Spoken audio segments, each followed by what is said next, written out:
In this episode 132, we're taking you to one of our favourite spots in Spain, Port de Soler on the gorgeous island of Mallorca.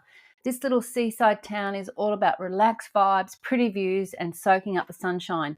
We spent 5 nights here, right on the beachfront, in what we think might just be the best accommodation in town, complete with a rooftop terrace and the most incredible views over the bay.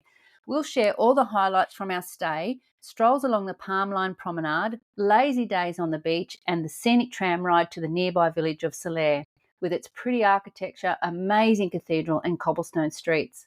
One of our best days was a boat trip along the dramatic coastline, stopping to swim in hidden coves, explore a sea cave, and visit the stunning Sa Calobra beach tucked between towering cliffs. Of course, we'll talk about food and wine, like our sunset dinner at Patiki Beach Bar, and also our seafood feast at Kingfisher Restaurant, overlooking the marina. If you're dreaming of a laid-back Mediterranean escape with great views, good food and wine, and that perfect balance of exploring and relaxing, this episode is for you. If you'd like to see all the pictures of Port de Soler, then click the link to episode 132 in the podcast player you are listening on now. So please enjoy episode 132, all about Port de Soler. Good morning, Lyle. How are you today? Buenos dias, mi amor. As I said in the intro, we are at this beautiful little place on one of the Balearic Islands called Port de Soler, and we loved it there, didn't we? Absolutely. And we want to share all the info that we have and give you some great hints and tips of what you should and maybe not do when you're there. Yep. But first of all, I guess we better tell people a bit about Port de Soler.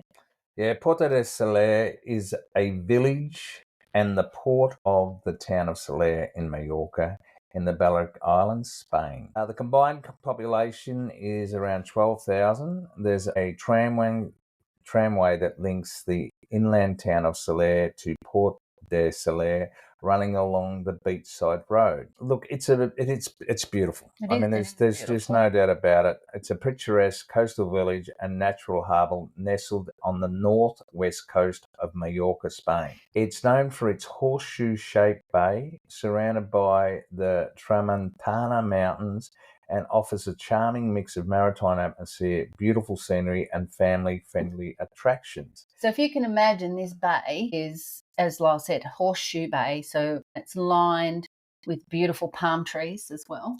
Yeah. And around one side, or maybe 2/3 of it, is lined with beautiful beach, and then around the other corner side is the port, the marina. As you said, the backdrop of it is the mountains, and they're quite substantial mountains. Yeah. So you can be sitting on the beach and you can look behind you and the mountains almost touch the sky. Well, they're actually quite dramatic. As it turned out, the hotel we were staying in, we could only get a mountain view room, if you remember. Obviously, the coast room would have been fabulous. But, to be honest, I had a nice little balcony. So each day we had a cup of tea in the morning and a glass of wine at night. And I actually enjoyed it. I thought it was really nice. It is very picturesque. Yeah. It's not big, but it's really beautiful. But I guess we need a brief history, Lyle. We do, probably.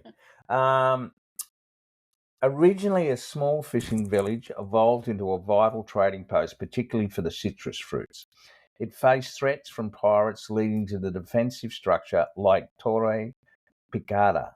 And that's sitting up on one of the headlands coming into the bay, isn't it? Yeah, in fact, we were recommended to do that, but we saw it from a boat instead, which I thought was much more picturesque. Anyway, yes, but you can walk up to that tower, yes. Yeah, and then on the other side of the other headland, there's a lighthouse that you can actually walk to as well. Yeah, sorry, go on. History. And Lady became a major point of trade, especially with France. The town's history also includes a famous battle against pirates in 1561, celebrated annually in the Es Firo festival. So how did we get there? We were actually in Jerez de la Frontera. Yep. And that's way down the south in Andalusia, Spain. We picked Mallorca because we were meeting some friends there from Australia. They were in France and it was a good spot to meet, but they couldn't meet us until a few days later. So we decided we'd go and stay in Port de Soler. And the reason I picked it, another reason, is because it was easy to fly direct from the Jerez airport to Mallorca. So it was based on sort of transport. Now, we went to the Jerez de la Frontera airport, and it was so quiet. It was unbelievably It was quiet. literally, it was about 5 in the afternoon our flight was taking off. So I think we were there about 3:30, and there was literally 3 flights the whole afternoon, and we were the first one to go. And actually, the funny thing about that, remember the taxi ride to the airport? Yeah, they dropped. One taxi driver said, "Oh, that's my shift finished." So he took us over to his mate's house, and he got out, and his mate got in. And I'm not sure whether we paid any extra or what it was, but I'd never come across that before, like the change of taxi drivers. But it was a little bit like the endurance races in supercars. So they just changed drivers. They just changed drivers. That's right. Yeah, so it was about an hour and a half flight. Such an easy flight. So the airport experience there was so quiet and tranquil, and I didn't even know there'd be a cafe open, but there was. And then you arrive at Mallorca airport, and I tell you, that's a sight to behold. What is it? 20 luggage carousels. Yeah, there's 20 baggage carousels. So that just explains how busy the airport is. Never stops, but it is so efficient, isn't it? Oh, it's unbelievable. Yeah, and you walk out the door, and as you were going to say, I'll jump in. I pre-booked a taxi. Now, I pre-booked some taxis in this trip through booking.com, and I really recommend that because you can put in where you're starting, where you're finishing. It gives you a price straight away. You can choose your level of vehicle, and it's not as much as a private transfer. It's much more than a normal taxi, but you know they're going to turn up for you. And we were arriving quite late, and I wanted to make sure we could get to our hotel in Port de Soler because it's about a kilometre drive. Yeah. So I wanted to make sure we had that organised. And so they picked us up. They had walked out the door. There's someone with our luggage. Yeah, but there were people standing there with a sign with our name on it. That's correct, yeah. Yeah, and Sam, our taxi driver, he'd just spent 8 months in Brisbane learning English, so we had a great chat to him. Yeah. Now, the other ways to get to Mallorca, rather than just fly in, you can, and look, it's an international airport, so it's amazing but airport. There is a ferry from that's correct. There is a ferry. It's from Denia. That's correct, on the mainland, and that's about a 5-hour trip. We've flown from Valencia before. You can fly from Barcelona. I'm sure you can fly from Madrid. And as you said, it's international. There's people flying in from all over Europe. Yeah, especially UK, Ireland, all that sort of stuff. Germany, German's a big thing. Yeah, and if you're not going to Port de Soler, there are taxis that you can get into Palma and buses as well. So we've had a friend just stay there recently, and they just hopped on the local bus from the airport into the town in Palma itself. I'm pretty sure you can catch a bus from the airport to Port de Soler as well. Yes, but I think we were landing way after sort of 7:30, and I don't think they ran then. That's why I booked the taxi. Yeah. All right. Well, Sam was fabulous. Yep. It was only a 38k trip to our hotel. Yes. At Port de Soler. We arrived at the Marina Hotel. That's where we stayed. Yep. And I chose that hotel because it has a nice buffet breakfast. It has a nice swimming pool. It had nice views of the mountains, but it's also maybe 20 metres from the beach. And it just seemed to fit everything that we wanted to do. And no accommodation on the beach is that cheap in Port de Soler, but this was... Which probably means there's no cheap accommodation in Soler anyway, because all the accommodation basically surrounds that Horseshoe Bay, like the restaurants or sort of the ground floors, and then there's accommodation above. But we were talking to some people, and they had an apartment a couple of streets back, and I'm sure if you don't have the beach views, they might not be quite so expensive. But I figure if you're going to be there on the Mediterranean in Port de Soler, why wouldn't you want to have a nice view? We had a nice balcony out the back, as you said. We were looking over the mountains, and the breakfast was amazing, wasn't it? And you could just walk out the front door, and you're on the promenade, and then onto the beach. Yeah, and they supplied beach towels. There was 24 hours reception. Yeah. The buffet breakfast was pretty damn good. Yeah, it was one of the better ones for sure. Yeah, and I've got some nice pictures. Beach Travel One. This is episode 132. And you can check out the view from the hotel. And also, we had a terrace. Will we talk about our terrace now? You mean the rooftop terrace? Yeah. Go for it. Yeah, go for it. So that wasn't our private rooftop terrace, although it turned out to be our private rooftop terrace. We were lucky enough to go up and have a look. So they've got a big terrace area and like a spa wellness centre. It's a wellness centre. And we went up the top and to have a look, and there was no one up there. And so it was getting a little bit later, and the sun was starting to set, and so we decided we'd stay up there and take some photos. Now, we went up there every night, and we always for the 5 nights. Yeah, every night we went up there after dinner, after we'd been out, and not the first night, but every night after that, we went and got a glass of wine and took it up with us, and we sat up there and watched the sunset every night. And let me tell you, the pictures I have of that is just stunning. It was just beautiful. It's one of my favourite memories of our time in Spain. And we even took our little Bluetooth speaker up one night and did some dancing and had a little We did. had a little party up there. It was just amazing, and no one else was using it. Yeah, well, I think we had. Well, one thing, you've got to book it, right? If you want to use the wellness centre. The wellness centre. Yes. Which includes like a spa, sort of pool area. Yeah. You can have massages. Yeah. There's a sauna.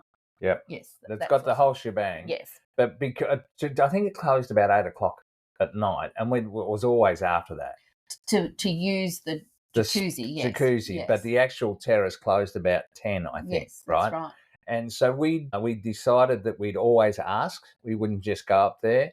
And I think probably 3 out of the 5 nights, they were supposed to close it at 10, but the gentleman that was in charge of closing it, he'd come and see us and say, "Oh, look, I don't need to close it just yet. I'll come back." So generally it was about 11:00 at night. We had that hour by ourselves. Yeah. And even the reception guy, we walk in, he'd go, "Up you go, just take me." We wouldn't even have to ask. He'd say, "Up you go and get your photos." What they didn't realise is that we were taking bottles of wine up there with us. But anyway, it was seriously spectacular. I would book that hotel. I don't care how much it costs, just for that roof terrace. Yeah, it was amazing. So go and check out the photos. Okay, let's talk now about the beaches. All right. That's probably one of the main attractions there. And as I said, we could walk straight across the promenade from our hotel straight onto probably one of the nicest beaches. Yeah. Look, there's 2 beaches basically. And the one outside our hotel was the Playa den Redic, and that's about a 270-metre beach. And then there's the Playa des Travis, which is the one that has a tram line passing behind it. The sun lounges and umbrellas were €18 all day. We spent a couple of days just sitting, reading, and enjoying the atmosphere. The water temperature, I reckon, was about 24. It was absolutely beautiful. Now, when you talk about the umbrellas and chairs, you don't have to have umbrellas and chairs. It's sandy, so there was a lot of people just bringing their own umbrellas or just their towels, and there was palm trees behind the beach, so there was natural shade if you wanted that as well. There were maybe another section a bit further down in front of hotels which had a few more umbrellas and chairs, and then in front of ours, and then one more section sort of right around the other side of that other beach. Other than that, though, there was more free beach area. Than the chairs and the umbrellas, and there was just plenty of space. It was never overcrowded. No.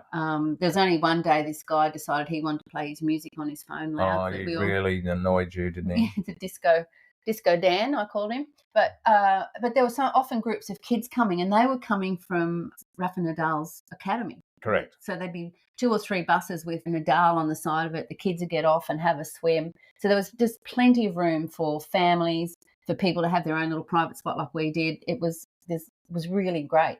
And if you can imagine, you've got the beaches, the horseshoe, then you've got the port at one end, and the whole way along that is this promenade, this beautiful wide promenade.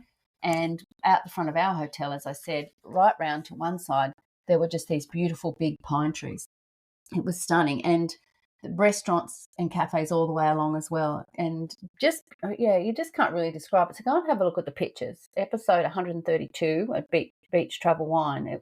I just loved it. Swimming, we both swam in and out. It was easy to get in and out of the water. Sometimes the Spanish beaches can be a bit pebbly, yes, and hard to do. But we just loved it. Now, I asked the guy, the first day we got there was sort of the afternoon, and I went and asked the guy on the beach who was looking after the chairs, like, can I book for tomorrow? Because sometimes you book ahead.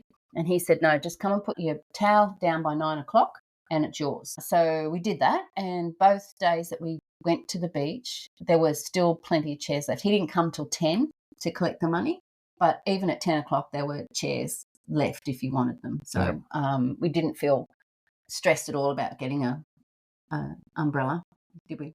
Oh, not at all. And we didn't use it. But on our umbrellas, up the top, they have a little safe. So you can actually... Oh, is that what that was? Yeah, so you can actually put like your really? wallet or your phone and stuff in there if you're out swimming, and you can feel safe that someone's not going to come and nick it. So, although there didn't seem to be anybody around like that in Port Tesselaire, it seemed very safe, didn't it? No, yeah. Yeah.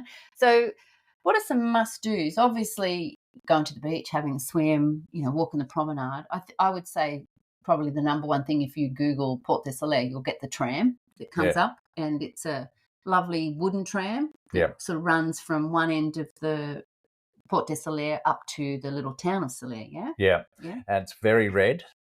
Yes. The tram's very red. I don't know how old it is or whatever, but it is the big thing in Solaire. It's €10 each way, so per person. Yeah. And you just jump on. There's a stop at one end, and then there's a stop just near our hotel, and you jump on, and then somebody comes along and collects your money. Yeah. And it's not a very long ride. It's about 4 kilometres, I think. And it's really nice because you weave through all the old lemon and orange orchards. Yeah. Yes.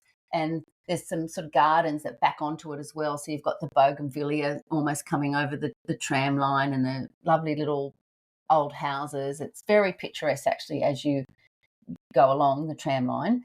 And as you get into Solaire, you actually... one of the first things, you're weaving your way through the streets. There's people walking around. You almost feel like you're going to end up in a cafe, and then you see that amazing cathedral. So so that everyone you need to do that tram ride. We didn't do it back. We walked back down, which was an easy walk, wasn't it? Yeah, it's surprising how flat it is. And people were walking up as well. But the tram was nice and very scenic, and I did enjoy that a lot. But you want to tell us a bit about Solaire, because we looked at staying there, but I thought, maybe we just want to be on the beach. And I think I'm sort of glad we did, but it's a pretty little city. It's renowned. Right? Yeah, it's renowned for its picturesque setting, surrounded by orange groves, its rich history, and its distinctive Art Nouveau architecture. The town is located about 3 kilometres inland from Port de Solaire. Plaza de la Constitution is a picturesque square known for its lively atmosphere and beautiful architecture, particularly the Church of Saint Bartholomew. It is a popular meeting spot surrounded by cafes, restaurants, and featuring a central fountain. That square is stunning. Yeah, it's just unbelievable. I've got a really nice photo. So out the side of the tram, up towards the cathedral, and then with the plaza there. Yeah, that was pretty amazing. Now, Saint Bartholomew's, the focal point of the square, this church boasts a striking modernistic facade designed by Joan Rubio, a disciple of Antoni Gaudi. Yeah, you can tell. Yeah, you can. Yeah. Its distinctive facade features intricate stonework and a striking rose window. Inside, you can admire the beautifully crafted wooden altars and colourful stained glass windows. The square showcases a blend of architectural style, including the 1912 Modernista Banque de Solaire. Oh, wow, that was stunning, wasn't it? Also designed by Joan Rubio. It's known for its intricate ironwork, especially arched windows and distinctive but double balcony. Yeah, it was, with the day we were there, it was quite busy, and a lot of people. There's a train that comes over from Palma, but we walked maybe a block and a half up one of the little cobblestone streets, and there was no one. And there were quiet little cafes and pretty little boutique shops and things up in behind. It was really pretty, and that was when we walked up towards the Botanic Gardens. Yeah, so they've got a Botanic Gardens as well, haven't they? So it's really pretty, and they've got like a collection of lots of other Mediterranean plants, right? Sure. So known for their diverse collection of plants, including those from the Balearic Islands, the Canary Islands, Madeira Islands, and other Mediterranean islands. The garden also houses a museum and library, making a valuable resource for botanical research and education. So it's definitely worth a trip to Solaire. Now, we met some people. Actually, what we're going to talk about next is our boat trip. On our boat trip, Harry and Liliana. They were staying at Solaire, and they said, yes, it did get busy through the day, but at night it was just beautiful. And I can imagine that cathedral, St. Bartholomew's, lit up at night in that square would just be magic, wouldn't it? Oh, yeah, look, it was certainly different. I reckon it's out of a movie almost. It's but as soon as you look at it, you think that's Gaudi. Yeah, you do think. And obviously, we didn't realise at the time, but it was one of his students that actually designed it. But it's magnificent. Yes. Can't say anything else. Now, and we walked home, as I said. We did, yep. And it was good. Yeah, it was an easy walk, yeah, for sure. But one of the things that you probably need to do, or another must do in Port des Solaire, is you need to get out on the water. And I was trying to find the best trip for us to do, and I didn't book anything ahead, but there is a kiosk around near the port, and they offer different sorts of trips, boat trips. Now you can hire your own, you can skip your own boat. There is a big ferry that you can take as well, which drops you at a beach area. Or we decided we'd do a smaller boat tour, and that was like about a 3-hour morning on the water. Yep. It was only a 12-seater boat. Yep. And as you said, we met Liliana and Harry. Yep. And they were, lovely couple. And the boat driver guide was hilarious. Juan Miguel. Yeah, he was lovely. And so we had 3 swim stops. Yep. Along the way, and Lyle dived in, just didn't jump, he dived like an expert, didn't you? Along the way, the rugged coastline is like full of caves and crevices, and what we found out, canyons. Yeah. There are no rivers on Mallorca, only canyons, formed by heavy rain flowing through the Tramontana Mountains. Fishermen navigated by rock formations like the Arab Woman's Face, the Horsehead Cave, and the Mushroom Bay. Yeah, so we went inside, right inside a cave. We were the only ones there, weren't we? And went right in because it's only a small boat. That was amazing. Once again, I got some nice photos of that. And then when you come out, he said, can you tell me why it's called the horse cave? And Lyle spotted it first. There's like this big horse head up. It was, as we drove out, I thought, geez, that looks like a horse head. And then Juan Miguel had a competition to say, what do you think it was called? And yes, I was very proud of myself. He was. So I got a picture of that as well. And then the Arab Woman, that area, once again, you could see the lady in the rocks. And the Mushroom Bay, I've got a really nice picture. It's like this big rock formation coming out of the water. The water was so clear. Yeah. It was just beautiful. And at one stage, Juan Miguel took the boat. He started heading up into this canyon, and it kept getting smaller and smaller and smaller. And then all of a sudden you look up and you can hardly see the sky because it's like the walls on the canyon are so high, aren't they? So the walls of the canyon were impressive, yeah? Oh, yeah. That's what I was trying to say. Yeah. Yeah. And I didn't know how far we could go up that canyon, but it was a lot further than I thought. It was, that was a bit of a thrill. And then we ended up at the last spot before we headed home was the beach, the famous beach, Sa Calabra. That's correct. Yeah. And it's one of the most famous beaches out of Port des Solaire. Apparently, it's difficult to drive to. It's a pretty notorious windy road. Yeah, it's a 3 kilometre. I think it takes about 3 kilometres to get down this windy road. Look, it was when we first saw it, I wondered, what's going on and what the main attraction is. But the further you got into it, the further it just that's another canyon, right? Yeah, it is unbelievably beautiful. And they've built now like a walkway because the big ferries drop people at one place, and then they've built a walkway so you can actually go through a cave, through like an archway. They've got some stairs and things, so it is a nice spot. And you had a nice swim there, didn't you? Yeah. Sa Calabra is a small coastal village nestles at the foot of the Sierra de Tramontana. It's known for its stunning natural beauty, including Torrent de Pares Gorge and the challenging windy road into it. Yeah.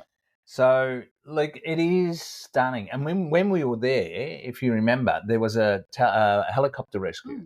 Some, I don't know whether it was a hiker or someone had an accident or whatever, but it was stunningly beautiful. There's some nice super yachts hanging around there too, remember? Yeah. Look, it's a 3-kilometre long canyon with up to 200-metre high walls. So it is well worth the trip. It's easier to get there by boat than it is to drive, is what we're trying to say. Yeah. And once again, beautiful pictures, Beach Travel Wine, episode 132. And basically we just went all the way home along the coastline and breeze in your face. You're watching the cliffs, the rugged cliffs, and it was magical. Yeah, once again, we picked the perfect day. Oh, it was just beautiful. Like there was beautiful blue skies. The ocean was amazing, and the swim spots. The water was so clear, and the water, again, as we said earlier, the water temperature, there was no chill factor. And so there's no need to book those ahead. You can just go down to the kiosk. They run 2 every day, or sometimes 3, depending. They might do a sunset one. So you can just find that at the port end of the bay, and it's really worth doing that. As soon as you get there, go and book yourself a trip. Cash only, by the way. Yes, don't fall for the trap that we fell for. But there's an ATM close by, which is lucky. Which they quite quickly directed us to when... Now, we're going to talk about a couple of restaurants in a minute, but I just want to talk about the shopping. And we did walked along the promenade quite a few times. It's really beautiful. So you can just walk it. But all the way along where there's not a nice restaurant or cafe, they've got some lovely little shops. And I bought some swimmers, and I thought they were reasonably priced, and I thought they had a great range of stuff. And we didn't even go back a street, but there was like some markets on when we were there as well. So there's quite a lot of shopping there if you're looking for sort of surf gear and that sort of stuff. Yep. Yeah. And everywhere you go, there's beautiful restaurants. There is. There's the promenade goes for about it's about 2 kilometres long, and as Leanne said, it's just full of cafes, bars, restaurants, shops, and all the hotels have their own restaurant as well. Yeah, so that's good to know. We had breakfast at the hotel every day, and that was enough for lunch. So we only ever went out for dinner. We found a few places that we really liked. We didn't walk too far. We'd already walked a lot through the day. For the first few nights, and we were sitting in at this lovely restaurant having that ravioli, and you had the fresh fish of the day, remember? That's right, the salmon and prawn pasta, and I had the grilled sea bream. Yes, and while we were sitting there was a family of 4, and they recommended a restaurant to us called the Patiki Beach Bar. Yes. And you could see that just around a bit further, and it literally was on the beach. Yep. You had your feet in the sand. Correct. Overlooking the water. It was, and because it was on that side of the bay, it was shaded, and so you weren't hot. It was quite warm when we were there, so it was just the perfect location. And they had an unusual menu, but I loved it, and I've got some photos of these. So what did we have? The salad. Okay, so it was a burrata cheese, orange mustard seed, and bittersweet beetroot with garlic bread. Okay, I've got a picture of that. We had garlic prawns. Yes. And the dessert was beetroot. Yeah, white chocolate cake with beetroot, and it was divine. I love beetroot, and I'd had none the whole time. So anything on the menu I had with beetroot, I had it, and you should see that. That was, it was just amazing, wasn't it? That restaurant, the first one you mentioned, was the Cervezas El Deseo. Mm-hmm. And that's right on the promenade. And the guy there that was in charge there, he was fabulous. Yeah. The Patiki Beach Bar, apparently they sometimes have entertainment. Yeah. Well, that's not apparent because we did hear it I think it's a Friday or Saturday night. We did the night we went, there was no entertainment, but yeah, they do have. Make sure you book. Yes. That's a must for Patiki Bar. It was just brilliant. And then we were recommended another restaurant by someone online actually was following our trip, and she'd been to Port de Soler and loved it. And she's like, please, please, please go to the Kingfisher restaurant. It's the best food we had in Spain, basically.